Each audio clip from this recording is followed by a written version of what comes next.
ముత్యాలమ్మ మిమ్ము రాజుగారు పిలువనంపే రావు తల్లి రేణుకెళ్ళమ్మ మిమ్ము రాజుగారు పిలువనంపే రేణుకెళ్ళమ్మ తూర్పు రాజులో రేణుకెళ్ళమ్మ టుంగుటియాల వంట గోలుకొండ ఎల్లమ్మ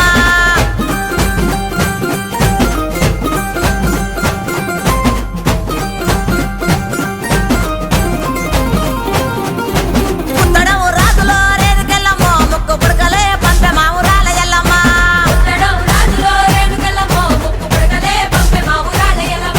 పనవటే రాజులో రేణుకెళ్ళమ్మ పట్టు సీరలే తెచ్చమ్మ తల్లి రావమ్మ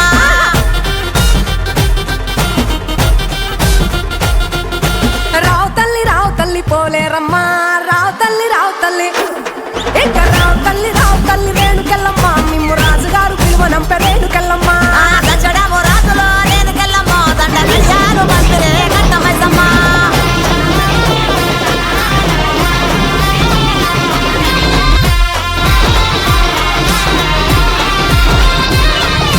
సింహాల దండలే దండి మైసమ్మ నీకు సేటి జడలే దండి పోసమ్మ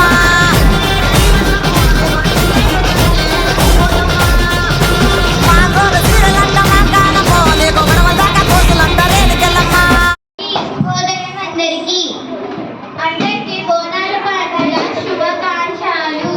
ఈరోజు మా శాంతినికేతన్ పాఠశాలలో బోనాల పండుగ జరుపుకుంటున్నారు. ఇక్కడ మా స్నేహితులందరూ బోనాలను సమర్పించారు. బోనం అనగా ఏమిటి తోషిక?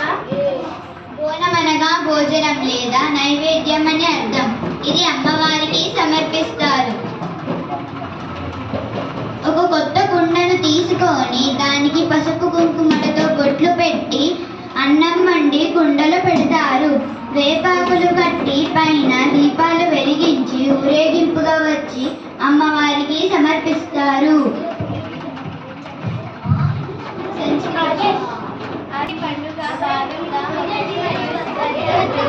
అమ్మదేవికి ప్రత్యేక పూజలు చేస్తారు. బోనాలను సమర్పిస్తారు. వర్షా ఋతువులో వర్షాకాలంలో అక్కడక్కడ మురుగులు పారి పరిశుభ్రత లోపించి ప్రజలు పలు రకాల వ్యాధులకు గురవుతారు. ఈ వ్యాధులు రాకుండా వేపాకులతో పసుపు కుంకుమలతో అమ్మవారికి పూజిస్తారు. వేపాకుల్లో పసుపులో క్రిమికీటకాలు చంపే స్వభావం ఉంటుంది.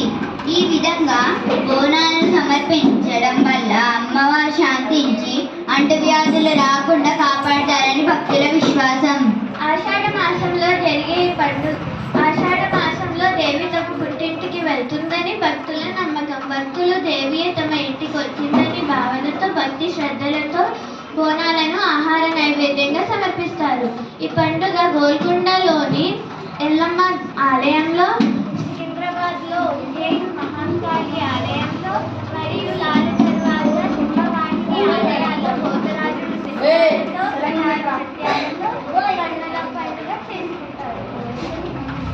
పండుగలు మన సంస్కృతి సంప్రదాయాలను ప్రతిబింబిస్తాయి. ప్రతి పండుగకు ఒక ప్రత్యేకత ఉంటుంది. పండుగలు మన మనసుకు ఉత్సాహాన్ని ఆనందాన్ని అందిస్తాయి. పండుగల వల్ల స్నేహబంధం ఏర్పడుతుంది.